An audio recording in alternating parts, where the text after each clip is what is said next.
Don't worry, I'm not driving while Zooming. So, We are going to record this call for anybody who can't make it. So if you need to say anything, any controversial issues, wait until after we're done recording to bring those up. Just kidding. But Samantha, I think our our waiting room is mostly cleared if we want to go ahead and get started. well, wonderful. Then, on Grace's good advice, I'll leave my election takes for our time together, actually in our nation's capital. And given how this election process has unfolded, just a few days will give us plenty of conversation fodder. But first and foremost, thank you all. Thank you for taking the time away from your shops during a busy season towards the end of the month to go advocate in Congress. And I can tell you, we always tell you it's an important time to go, but having just spent a week there with Grace as part of Congressional Caucus, which, by the way, next year we will partner with them on the hike timing, we know. But there is there's an interesting momentum that you don't often see going into a lame duck where folks are actually trying to get things done. They're also trying to stake out their agendas. So if you're curious why it is all of a sudden there are people eager to sign on to our bills or eager to have conversations on topics that they've been dormant on, it's because this is where they can posture for committee. This is the time where they can make a move on the calendar or make a move on the agenda without it going likely to legislation. And so everybody's kind of staking what it is that's important to them because they're also heading back home every few weekends and for a big chunk of October to go run on those issues. So it'll be you'll kind of get the last little glimpse of their attention during the September sprint right before they get back to the district and do October, all hands on deck in October for the election cycle. So it's vital that you're there. Obviously, we had a pretty good takeaway from last week's tax hearing. We weren't center stage, and that's where we want to remain through the rest of these taxation conversations. But that being the first thing to defend, you'll see in the talking points that Grace and Matt and Sydney and the whole team worked on together that what we want to do is raise issues that are pertinent to you. And of course, first and foremost, that is a lot of the attacks that we're seeing on credit union profitability through different horrible ideas and legislative efforts. So that's where we're going to spend a lot of our time and attention, educating these lawmakers on the real world business impacts on your members by some of these what feel like quick fixes. So thank you for investing the time. Of course, the team we've assembled here will be with you on the ground. But following your lead, time and time again, last week being a perfect example, when you all run these meetings, they sit up straighter. When you all are telling them what's happening back in the district, they listen even more attentively than when it's, just the hired folks who come in and talk. So with that, I'll just say one more thank you. We can't wait. It should be fun. It's a big agenda, but we've got some new regulatory faces we're going to get to know and some offices that really need some attention and support as they support our agenda. So I'll hand it back over to Grace, but stay on for questions. Thank you, Samantha. And yes, thank all of you for being on. A lot to cover today. So we will get through everything. I'm going to be screen sharing, so I will not see the chat. So if you have questions, feel free to come off mute. I'm sure if you're thinking it, somebody else is too. So look forward to having you all in DC. As Samantha mentioned, there is a lot on the horizon. So it's really important that we're really laying the groundwork for January and the next Congress. There are a lot of things distracting members and offices right now. So we've got some dynamics to navigate that we'll walk you through today. But again, we can't thank you enough for prioritizing advocacy, for coming to the table and ensuring that the credit union perspective is represented in DC and our state capitals, because as Samantha mentioned, they listen when they know it's their constituents, when they know it's their local folks, and the impact that you all are making locally cannot be overstated. So appreciate you all making time. Makes such a huge difference, especially, right now we're in the middle of an election year. And when they know that, the group in front of me collectively represents 350,000 of my constituents back home, and I'm on the ballot in a month and a half, I'm going to listen. So again, appreciate you all being here. It's imperative that we have credit unions at the table when we're discussing public policy. So we have got a packed agenda for you all. Monday and Thursday are fly in, fly out days. Whereas Tuesday and Wednesday, we hope you'll be with us all day long. We've got a lot on the agenda. Starting with Tuesday morning, we will have our legislative and regulatory briefing. We will go through our talking points for both while we're on the Hill and meeting with regulators. And we like to preserve a little bit of time. If you were at GAC with us earlier this year, you saw this for the first time, but state by state breakouts to walk through, okay, who's leading which meetings from a credit union perspective, as well as are there any key stories that we want to be sure to hit? And so we can kind of massage the meeting outreach, the communication, how everything, or the flow of conversation, all of that good stuff. That will take us into our very first meeting. We are very, very excited to host the Treasury Office of Financial Terrorism and Counterintelligence. We were hosting the undersecretary who just recently left the department to go work for the campaign, but we are hosting the number 2 there, the head of illicit finance. So it'll be really interesting to hear what they're looking at from a fraud, from a terrorism space, and learn what credit unions need to be on the lookout for. We'll take a quick break before rolling into a meeting with Tanya Otska's senior advisor. You guys might know this, but last Wednesday, a week and a half ago, Tanya Otska had her baby. So she is on maternity leave. But Renita Marcellin and Matt will share more about this later, but key advisor to the board member and really has her ear and really unique experience. So it'll be good to get in her ear. We'll then break for a quick lunch. However, Floridians and really everyone, do want to flag for you, we might have one of our members on financial services, Byron Donalds, come to us depending on schedule. He is, again, on our committee, so of interest to everybody. So trying to work him into our Wednesday Hill Day, but if we can't do that, I know he's someone who would be of interest to the entire group if he would be willing to join us for lunch. So lunch will be on your own, but we may try to squeeze him in. Before the afternoon, we go see Kyle Hauptman. I'm sorry, Kyle Hauptman will be coming to us. And I should clarify that all of our Tuesday meetings will be at our host hotel, the Thompson. So once you get there, you will not have to leave until Wednesday. But Kyle Hauptman is in his last year on the board. So he is really in that listening phase and trying to understand what are the top things that I can accomplish while still on the board, listening to the industry, trying to understand what's the most important to you.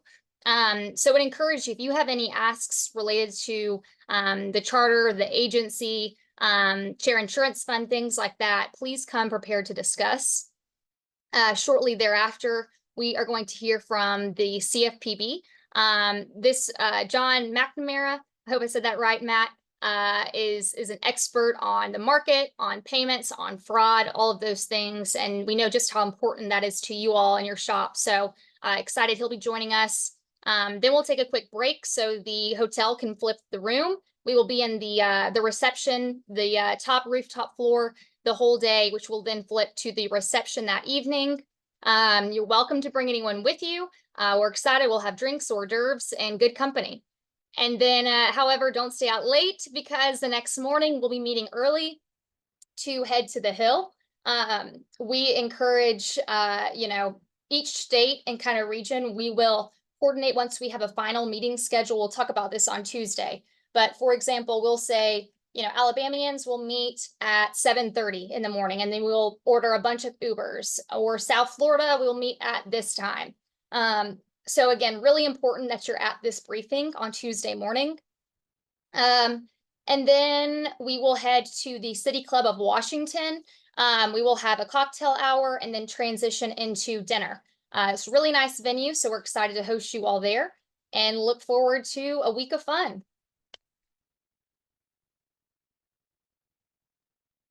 And then let me see, in addition to the schedule, at our briefing, we are going to be featuring the PACs. So I think, Michelle, are you still available to chat about the PACs?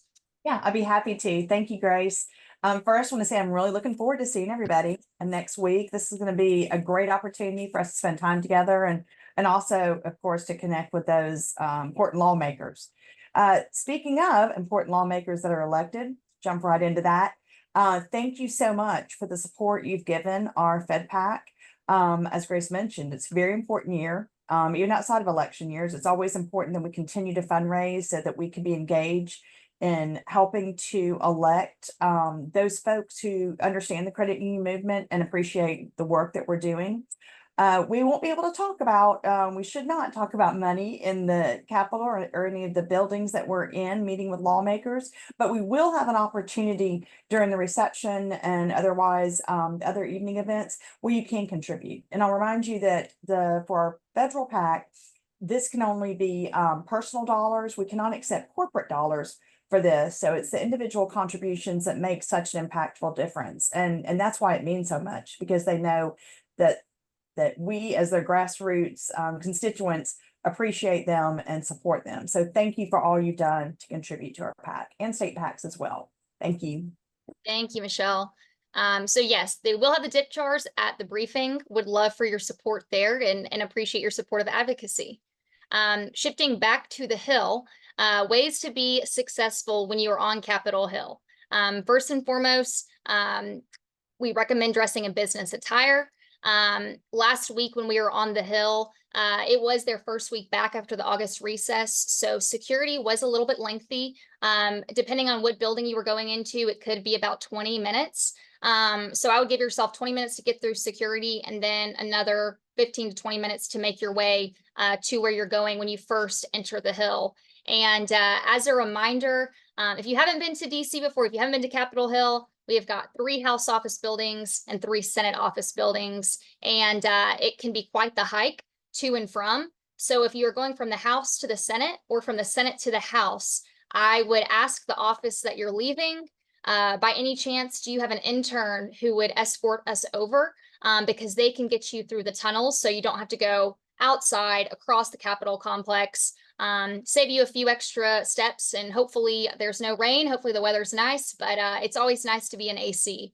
But like I said, give yourself plenty of time to get to meetings. If you're on the House side, and most of your meetings in the House, I would stay in the building to avoid going in and out of security. Just save yourself that time and inconvenience. Arrive a few minutes early before the meeting officially starts. You should see other credit unions either in the office or in the and I would just make sure, if the meeting is at 2:30, if it's, 2:25 and you see most of the people there, just go in and let them know, hey, we're with the Credit Union Association, just letting you know that we are here. So we are providing the one-pagers to offices ahead of time, so they'll know the issues. However, we know to be flexible. If you've been to Capitol Hill with us before, you know that schedules are changing left and right. So you could have a member or a staffer get pulled in or out at the middle of the meeting. You could have another staffer pop in. So just be respectful of that. Be mindful that this is their second, or this will be their 3rd week back after the August recess, and they've got a busy agenda. So schedules might be tight. Also want to remind you that meetings with staff are just as impactful, if not more important, than meetings with the members, because the staff are who gets things done. And so definitely be respectful of them, give them the courtesy and respect that they are owed. They are government officials too. And again, that's, a lot of times where business actually happens. We encourage you to keep the talking points in hand. You'll get copies of our packets and our one-pagers at our briefing next week. We will take pictures at the end of the meeting so we can highlight on social media and in newsletters. And a lot of offices will offer you business cards. So be sure to follow up with a thank you. It always goes a long way. Government staff do not hear thank you enough, but it's those people who are writing the bills, making things happen behind the scenes. So again, give them the respect. And then we want to encourage everyone to participate in meetings and to discuss credit union issues. We want to keep it to just credit union issues. We mentioned earlier, there are a lot of controversial things out there right now, but credit union issues are why we're in town. And another way to make your meeting successful is talking about just how many people in the district you represent. So Josie Ellis is joining us. She is one of our new advocacy specialists. If you haven't gotten to meet her yet. Yes, thank you, Grace. Good afternoon, everybody. Your presence in DC speaks volumes, and so does data. So it's really important. We want to really encourage you all to report your number of members and keep tracking in Project Zip Code. If you've never done it before, more than happy to walk you through it. Shouldn't take too long. Grace has linked that short link in there below, and we'd be more than happy to walk you through how to do that. But really important that when you walk in those doors and you meet with legislators, you're able to show them, hey, this is how many of your constituents we're serving in the communities back home every single day. So just tracking in Project Zip Code allows these legislators and their staff members to really see, there's 200,000 of your members that are their constituents, and you're serving them every single day. So feel free to reach out if you have any questions about updating or providing that information. We'll be more than happy to help. Thank you, Josie. And we know it's a very, very fast process. I know many of you on this call are used to updating your information. So accurate data is so helpful and so impactful. So thank you. And please, if you get the moment, do it ahead of next week. So we talked about how to be successful. Some things that will also make you successful are some of the things that you don't say. So every year, every fly-in, this list grows. I hope this is the year that we stick to just this list. So again, let's be mindful. Let's keep it to credit union issues. Let's not talk about the election, fundraising money, or other controversial topics. It's an election year. You're going to have some members who walk into the office, into the meeting, and they are going to give you their agenda. They're going to tell you what they think is important. They will talk about the election. Use your best judgment to navigate that. But I would say, do not bring these up. And whatever you do, do not bring up money. Do not bring up fundraising. Those are ethics issues. And while we've got you in DC, we want to keep you out of jail. So please avoid speaking about those things, as well as a member's personal finances, such as the status of a loan. I have been in a meeting with a member of Congress, and somebody opened it up by saying, "Congressman, I'm sorry to let you know, but you've been denied for your loan." Let's avoid those things. And also, while we are on the Hill, show members the respect and the grace that they deserve, as well as respect for the institution of Congress. Do not call them by their first name. When you're back home in the district and your buddies and they've said, "Oh, call me this," that's a different story. But while we're on the Hill, just try to be respectful for the institution of Congress. Anything we missed? I know many of you are veterans. Anything that should be avoided while on the Hill?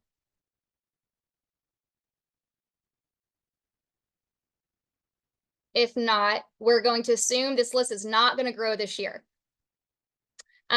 So we mentioned earlier, and these are on the LSCU website, but we have got state-specific one-pagers.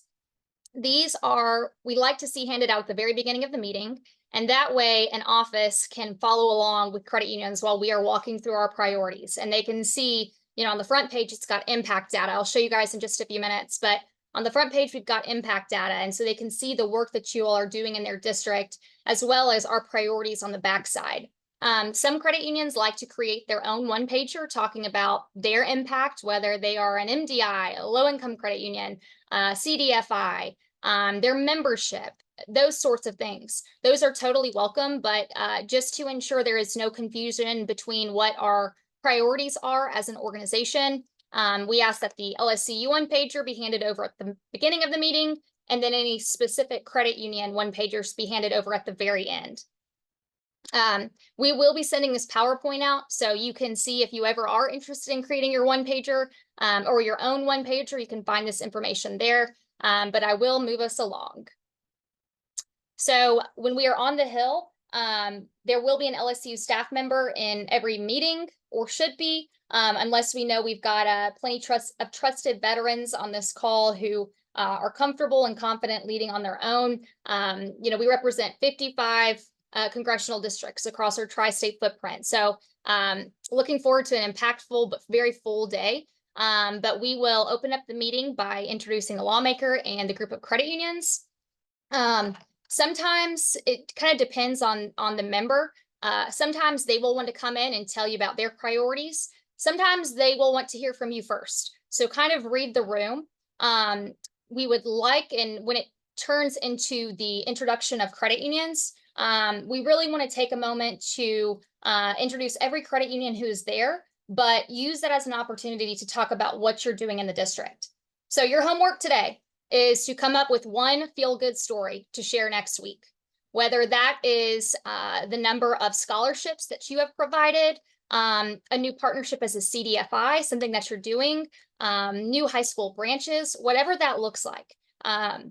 Or we're excited to open a new branch in this part of your district. Come with at least one feel-good story, because as an industry, we've really got to get better about talking about our impact, and you'll see why in just a few minutes. So meetings typically last about 20 to 30 minutes, depending on again, schedules. So just be mindful of that, and move along through issues, hit the high points, and continue to move along. And then again, at the end, we'll take a photo. So we do have credit union team leads. This is something we introduced a year and a half ago. Team leads will be meeting after this call. So if you are interested, please hang along. But credit union team leads are selected to ensure that the conversation remains local and district focused, because of course, that's what the member cares the most about. How does this impact my constituents, my district back home? And so we want to be sure that it's led from that point of view. And also, you guys are the experts. You all live this and breathe this.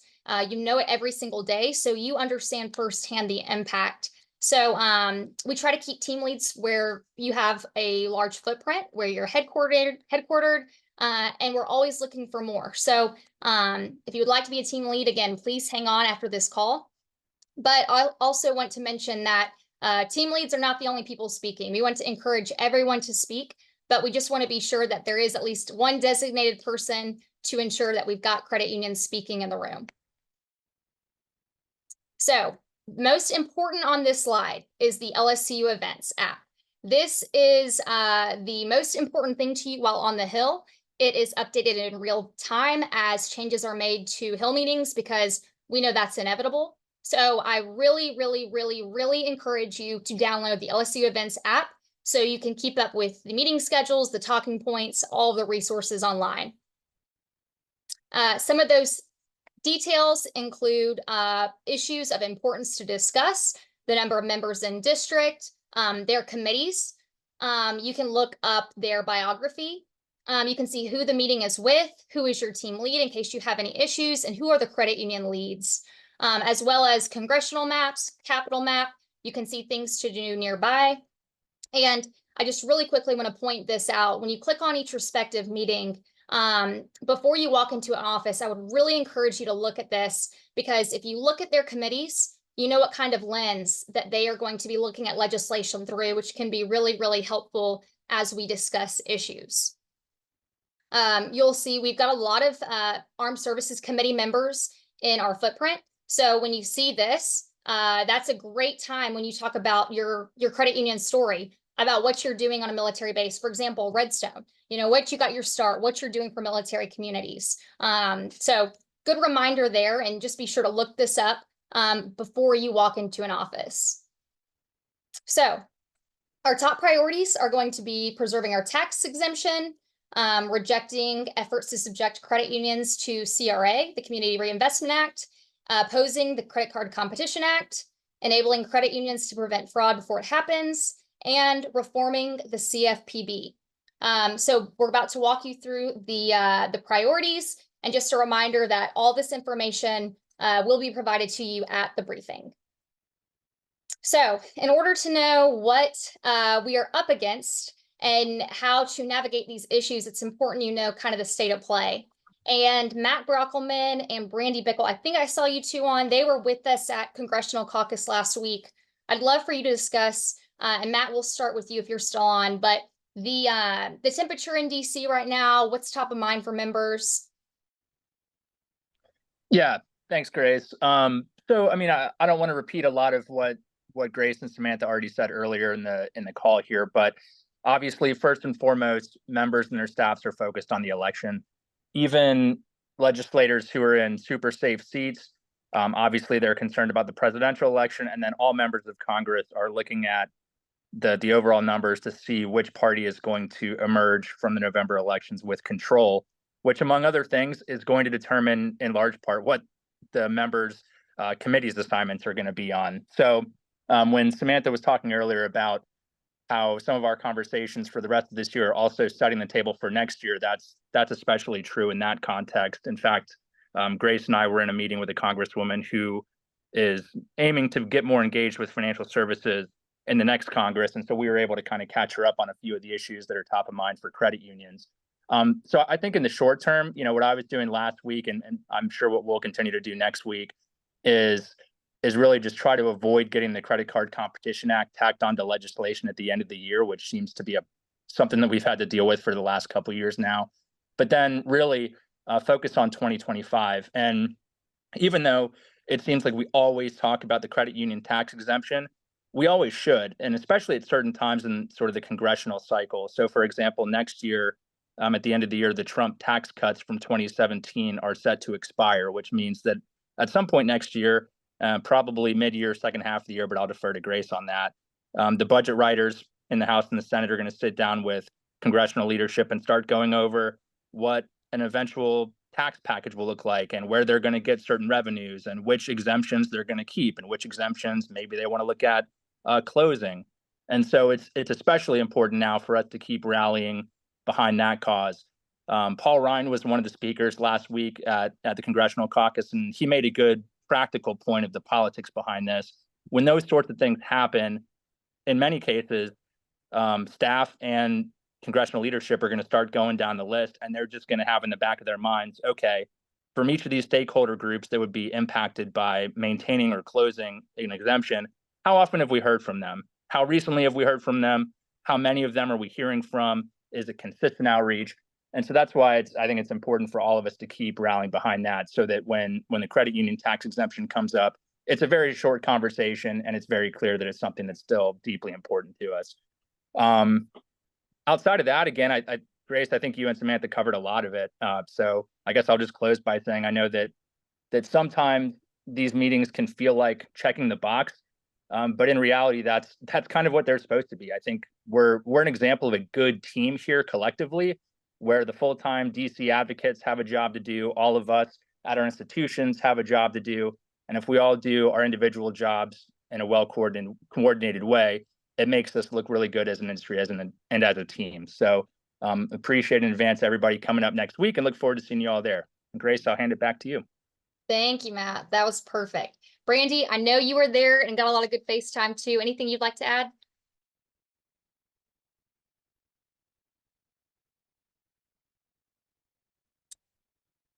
And I know Brandy was heading to an event, so she may not be able to speak. If not, we will move right along. But thanks, Matt. That was perfect. The really, really big thing just to keep in mind is that September 30th, there is another potential government shutdown looming. However, neither party wants that to happen. It is an election year, so it would not be a good look for either. So that's really the big thing that I won't repeat any of the other information, but that we will be competing against, because of course that is just 3 days after we leave the Hill. So that will be top of mind. And as we talk about must-pass legislation, like continuing resolutions, like the NDAA, the National Defense Authorization Act, we know that those are targets for the Credit Card Competition Act. So good reminders, Matt. So the reason earlier we talked about wanting to start with a feel-good story. There are a lot of threats to the credit union structure. The very first being the credit union tax exemption. There are several tax provisions under the 2017 Tax Cuts and Jobs Act that are set to expire next year. And as members look at pay-fors for this legislation, members are looking at nonprofits like hospitals and universities, and banks have really pushed to see that credit unions are part of this conversation. If you aren't familiar, the Tax Cuts and Jobs Act changed deductions, depreciation, tax credits. It did not affect just businesses, but families and individuals. It lowered the corporate tax rate from 35% to 21%. So there's a lot of interest in continuing these. This is top of mind, especially for Republicans. You know, we just mentioned, you can see the committee assignments on the app, Ways and Means members who are really looking at this. So this is one of those issues that you may hear on the Hill. Oh, you know, you talk about this all the time. You're good, thinking that there's no real threat. This is probably the most substantial threat that we've had in a few years. So, you know, I would let them know this is something that we've heard, that there are rumors and rumblings that credit unions may be considered as part of the pay-fors of the Tax Cuts and Jobs Act extensions. So definitely keep that in mind, especially when you're with those Ways and Means members. And as the group finishes up making their introductions, talking about their local impact, the perfect time to chime in and segue into this issue and our legislative priorities is congressman or senator. It is the credit union tax status and our unique structure that allows us to serve your community the way that we do. And, you know, when we get through all of our issues and hit the points, the biggest thing is to make sure you hit the ask, you know, and that's a perfect segue into the next issue. So again, just, you know, reiterating our opposition to including credit unions as pay-fors for the Tax Cuts and Jobs Act. And very similar to our next issue, and again, this is why it's so important to come with those feel-good stories and those impact stories. There is an effort to subject credit unions to the CRA, the Community Reinvestment Act. And many of you on this call and who are coming, I know, have acquired banks of your own. So some good homework to do between now and next week is talking with former bankers who you guys have retained about what the compliance looked like. And we're fortunate that we've got somebody who converted to the light side, Ed Sterling, with us. Ed, do you want to share what compliance looked like at your bank? Sure. Yeah, we were considered a small bank, so we're 500 million or less, though we're getting ready to cross the threshold. At 500 million and below, it wasn't a big deal with CRA. We had a dedicated CRA officer, but he didn't spend a lot of time on this. However, in preparation to go beyond that threshold, not knowing if we were going to be acquired at the time, he kind of started learning what was required, and it was just a tremendous amount of extra work that was going to be required of us, to the point where we're going to need a couple dedicated full-time people just to handle the CRA. CRA for a small institution was easy. You know, you just had to show that you were lending in your area a certain amount and did a lot of charitable events or what have you, charitable support in your local community, and that was it. But you go to the next threshold, and that didn't count anymore. They just wanted to make sure you have all this documentation, that you are complying with the CRA regulations and that sort of thing. And again, it was going to be where we're going to have to take on a couple other employees just for this. Obviously, credit unions do a much greater job of reaching out to their local community, supporting the local community, helping those that banks are really not interested in lending to. So I think we already do a great job at this. There's no need to just put bureaucracy on top of us to just show that we're complying with this, because again, we're already doing it in a much better than even the banks that have this huge CRA requirement. We go beyond that anyway without having to do all this reporting. So yeah, let's avoid having to hire other people just to do government work. Perfect. Thank you, Ed. Yeah. Sure.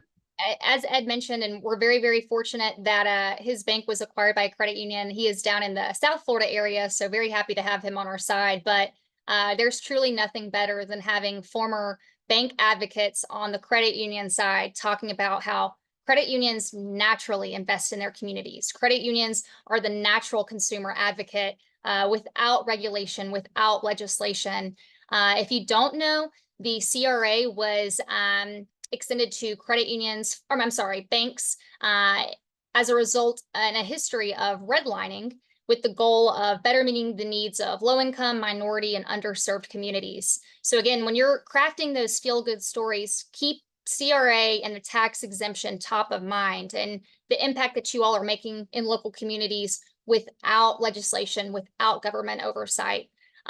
We've got some stats on here, and of course, want to make these as local and to the district as possible. So again, if you are a low-income designated credit union, a MDI, a minority depository institution, a CDFI, those are great things to talk about how you're using those designations, those grants, the community development revolving loan fund, all of those things to better serve your communities. And again, without congressional oversight.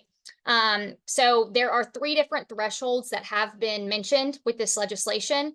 The first, and this was written and in text, but was removed before introduction, fortunately, this fall. It would have subjected credit unions with more than 100,000 members. We have also heard that 5 billion in assets or 10 billion in assets could be rumored. But again, the 100,000 members is what has actually been seen in text. So something to be concerned of or concerned for, and again, keep top of mind for next Congress, and ensuring that members of Congress know that it is the unique structure of credit unions that allows you all to serve your communities in an unmatched way that we know banks are not going to do, because oftentimes it's the banks who are leaving these communities behind or overlooking who they deem may not be profitable. Next, I know you all are so ready to hear us stop speaking about this, the Credit Card Competition Act, which is an extension of the Durbin Amendment, which was passed over a decade ago, applied to debit card interchange fees. The goal was to save costs for consumers, and history and data have proven that no savings have ever been passed on to consumers, and actually merchants have increased their pockets or increased their costs and padded their pockets. And so, let's see. Samantha, is that you with your hand raised? It sure is. So sorry. I want to just make one little CRA point real quick. I thought Ed did a great job. It's something I have to say on the Hill very boldly, is we shouldn't have CRA not because we already do it. A little bit of a misnomer there in our lending behavior, right? So it's not because because of that. I think he was so right in saying it's also the misappropriation of resources. Because if credit unions have people doing this, then there will be something that suffers in the consumer-facing resources we have. So I encourage us to be really bold with, we don't need to repurpose our resources in this way. Credit unions are doing a great job in our community, and then have your story ready to go. Because Grace is right, we actually have seen text, unfortunately, in this iteration of the CRA model that would apply to credit unions, and that narrative needs a really hard pushback, whereas before we just said, oh, we do this, so don't apply it to us. Unfortunately, the Democrats who introduced it said, oh, you do this already? Great, it won't hurt you, it won't impact you, so you can just go on ahead and do it. That's why they were a little bit more bold with kind of what they were going to ask of us than what they would have before. So now we need to take our talking point to the next level with what it is that they'd be taking away. So just wanted to interject that. If you want to have a story in your pocket ready for next week, that would be a great one. Thank you, Samantha. Great suggestions. So yes, so we know that there is an effort to extend the original Durbin Amendment to credit card interchange fees. And I think one of the best arguments here is just talking about, one, how no savings were ever passed on to consumers, but also the increase in fraud that resulted from injecting cheaper and less secure payment networks into the system. And that is exactly what would happen under this legislation. So you can see that the original amendment led to a 60% increase in debit card fraud, and this credit card legislation would result in a very similar outcome. We've talked a lot with you all throughout the district, throughout the year, about the impact that fraud is having on each of you, on your members. And I think it's important when you're talking about interchange that, I would avoid using the word interchange fees, given the negative perception around junk fees and the misnomers there. And I would really encourage you to talk about these as interchange investments. Talk about how interchange is used to invest in the consumer, invest in your members and their data, protecting them from fraud, monitoring that for suspicious activity, all of those things, card replacement. I caution you from talking too much about the impact to your bottom line and really about the impact to the consumer. Rewards are something that consumers of all income levels utilize to stretch their dollar. And we know that the Credit Card Competition Act would jeopardize that again, as well as the security of the payment system. A lot of offices, we've been talking about this for years and years and years and years. So they may say, we're on your side. If that's it, perfect. Thank you so much. We appreciate it. Move on. I would say too, though, we talked about year-end legislation that must pass. For example, the NDAA and CRs. We have heard without a doubt that the NDAA will be another target for the Credit Card Competition Act. So really warn our armed services members of that, even if they are on our side on this. And I do want to mention, of course, Senators Warnock, Britt, and Tuberville have stood strongly on our side on this. They have gone to leadership time and time again, asking them to not bring this up on the floor. Senator Scott in Florida is one that we really, really, really need to get through to. He was on our side, but of course now he is in the horse trading business, that is politics, and gunning for the Senate Republican Majority Leader position. And there is a rumor that he has made a deal negotiation with Senator Marshall, the lead Republican on this bill, that in exchange for a roll call vote for this bill, Marshall will give him his vote for leadership. So again, really important that we're hitting the impact of this legislation. Similarly, when we talk about interchange and we talk about fraud, there is a proposal by Senators Blumenthal and Elizabeth Warren, as well as Maxine Waters, that seeks to reimburse for fraudulently induced transfers and protect consumers when they are defrauded into making a transfer to a bad actor. However, you all know very well that the rise of friendly fraud is something that is eating away at credit unions, at financial institutions. We know that consumers are leveraging things like TikTok and other social media platforms to teach others how to commit financial fraud. You all likely saw about a week and a half ago the glitch with Chase Bank, in which consumers were going to social media teaching them how to commit check fraud and depositing funds they didn't have into their account. So really important to hit what you all are experiencing. Alabama Credit Union, I know we've got a few of you on the phone, and I know Steve Swafford mentioned this is a perfect example, but when you initiate a transfer for a service or good that you don't get, or you claim to have not received, ACU, they had, and if any of you are on, feel free to speak up, but a member who paid for a resume boosting service and didn't like the changes that were made, so reported it as fraud and then reported the credit union to the CFPB. So consumers are really learning how to scam the system. They're using things like social media, but this legislation would shift the liability from the consumer to the financial institution. Again, when a consumer has knowingly authorized these sorts of transactions. I think what's really important to hit here, this legislation is not going to pass before the end of the year, but it's really important to mention that financial institutions are on the forefront of preventing fraud and educating consumers. We want to work with Congress. We want to work with regulators to identify a solution that works and makes sense, but this legislation is not it. And I think this is a great time to talk about what you all are hearing locally. One of the biggest things that we hear is that you don't get the support from law enforcement because they don't have the bandwidth, the resources, the knowledge to keep up with these fraudsters. We need to be supporting law enforcement. We need to provide support or resources to help educate consumers about these scam schemes and create a level playing field between insured financial institutions and underregulated companies. And then lastly, before we turn it over to regulatory issues, we would love to see the CFPB reformed.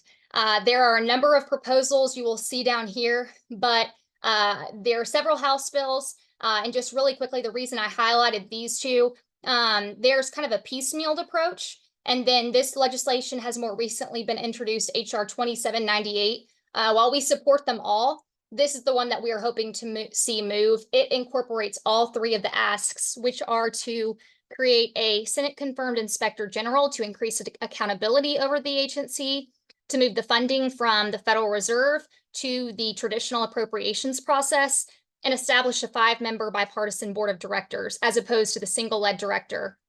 This is one of those issues that you need to take varying approaches, whether you're speaking to a Republican or a Democrat. Republicans are going to be anti-CFPB all the way. It will be a very easy conversation. With Democrats, I would encourage you to instead take the approach of, here we are, we're gearing up for November. Right now, a lot of us are in our strategic planning sessions. It's hard to prepare for the following year and the potential change in administration because of the regulatory whiplash that happens when an administration changes. So ensuring a bipartisan board would allow a more deliberative process. And again, that's really the angle I would take when you're speaking with Dems. Those are all of our legislative issues. I know we've got 14 minutes, so any questions before we transition into regulatory priorities? Grace, is there a case to be made on the fraud piece, the scam reimbursement legislation, that if that should go through as it's currently proposed, that it's just going to serve to eliminate those services completely for all consumers? Absolutely. Well, and I think part of that argument, Benson, is that, what is the incentive for financial institutions to offer things like Zelle, Cash App, and other platforms like that if they're going to be absorbing, or you're going to be absorbing all of the liability?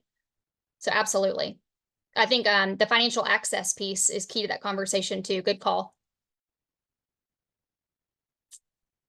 Alrighty, Matt, I'm going to turn it over to you. Matt Willey, our regulatory expert. Hey, everybody. I'm probably one of the last things staying between you and getting to go home for the day, so I will make this quick. So first, I'm going to talk a little bit about succession planning. As some of you have seen, the NCUA has proposed a new rule. We've done a call to action on this, so I won't beat it too hard, but essentially the rule says, and if we could go to the next slide, that would be great. Thanks. So the next, the rule essentially says that all credit unions, and this includes state chartered credit unions that are federally insured, would be subject to succession planning. We have several issues with this. I think the biggest one is that it obviously increases regulatory burden on you all. The other big one is there are no other financial regulators who require this. It's all guidance from the other financial regulators. The NCUA would be the only agency out there that makes this a requirement. So we are pushing back pretty hard on this. And additionally, it would likely usurp your credit union board of directors, who generally make these decisions. And if you read into the rule a little bit further, it goes down several levels to like loan officers, which they don't define, and they don't say, what kind of loan officers you need to be covered. It just says loan officer. So several problems with succession planning. Executive compensation is another thing we wanted to raise to everybody's level. There's an open-ended comment period right now with the NCUA on basically on a rule that would make it so you would have to disclose would have to disclose like executive compensation for board members, and then additionally and this is the one that has 6 different agencies have to agree to it. And right now, 4 of them have agreed and 2 of them are sitting it out. So right now the NCUA is just taking comments to take comments, to be perfectly honest. So we're just monitoring this and then letting them know that like we don't enjoy having to monitor something that probably isn't going to move forward. The other thing that we're looking forward to is looking towards is the I-990 form, which is something that's in the offing maybe in the future, which would be a way for you you would have to put on your 990 form which credit unions, what you're compensating your executives. And so that is something that's in the future. It hasn't been proposed yet, but it is something that we're monitoring. And then I think the other one real quick, there's 2 more real quickly. One would be on overdraft. We're continuing to see some behind the scenes maneuvering from NCUA board members that there might be a push to expand who has to report your overdraft services and fees. We don't know for sure if this is a real threat, but we have heard from a board member that they're gathering some information on this because they want to be able to talk to their colleagues about how much this was harm people. It's already harming credit unions, but how much if they lowered the threshold, it would cause an even greater burden on some of these institutions. So we continue to look at that. I will say right now we don't have anything definitive on this. This is just more of a like, we want to make sure that they know we don't enjoy being asked to disclose these fees and then having them slip it in at the end of the year like they did last year. And then finally, we're focusing on fraud. This is something that we continue. Sorry. Hey, real quick, before we transition, I just wanted to share too that we will have the CFPB too with us. So this would be a great topic and opportunity to discuss the importance of these services and just how helpful they are to your members. Yeah, that's a good point. The CFPB will be at our regulatory portion on Tuesday. So we did give them some prepared questions. We tried to give them a heads up that y'all might have a few pointed things to ask them. So they are well prepared. And so finally, again, like we continue to hear about fraud. I don't need again to beat a dead horse on this.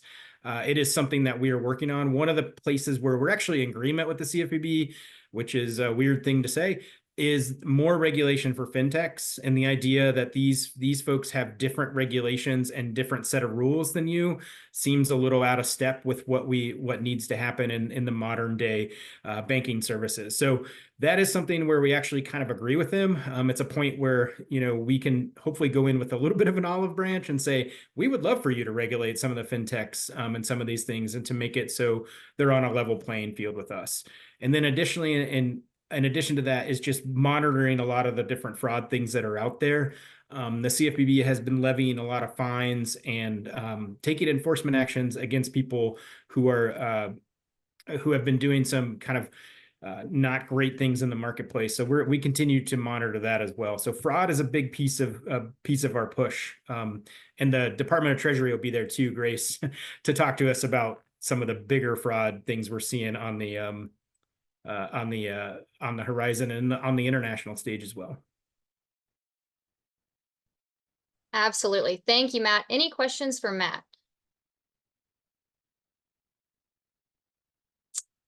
If not, we have got our staff information listed here as well as on the app. Again, it's LSU events. Be sure to download that before next week. And at this point, I will open it up for any additional questions before we turn it over to the team lead webinar. Grace, this is Patty from San Antonio Credit Union. As you know, I've been a strong proponent of the Project Zip Code. And in talking with CUNA themselves, Project Zip Code only counts the members. And so what I've done, I've taken it upon myself to assume that half of my membership has at least another voting member in there. So I am telling my legislators, this is how many members, but this is how many constituents we have in your district. So I add another 50% so that the member knows how many we actually have in our district. Just a thought for anybody else. I love that. The numbers go such a long way. So thank you, Patty. Any other advice? Especially, I know we've got a few first timers who we're so excited about.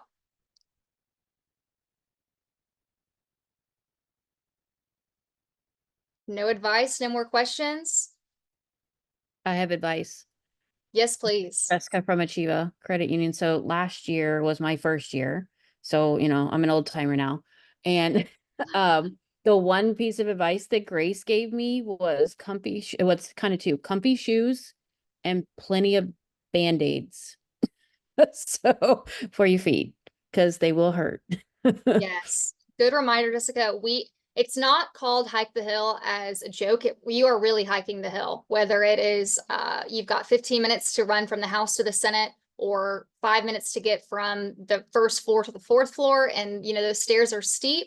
Wear comfortable shoes. I always pack granola bars. And you can bring drinks in with you. You just have to take them out of your bag as you go through security. So stay hydrated, bring water with you. And again, keep a granola bar on you, because a lot of times the lunch hour is when offices are free. So you may notice a lot of 1 o'clock meetings, for example, and you may not have a lot of time to stop for food. But a reminder, we do have restaurants on the hill, near the hill, and near the app near the hotel on the app. So those resources are available to you when you've got time to eat, but that time is few and far between. Alrighty, if there are no other questions, appreciate you all so much. So excited to see so many of you in just a few days. And if you are staying on the Team Lead webinar or interested, please hang on and we'll get started in just a few moments.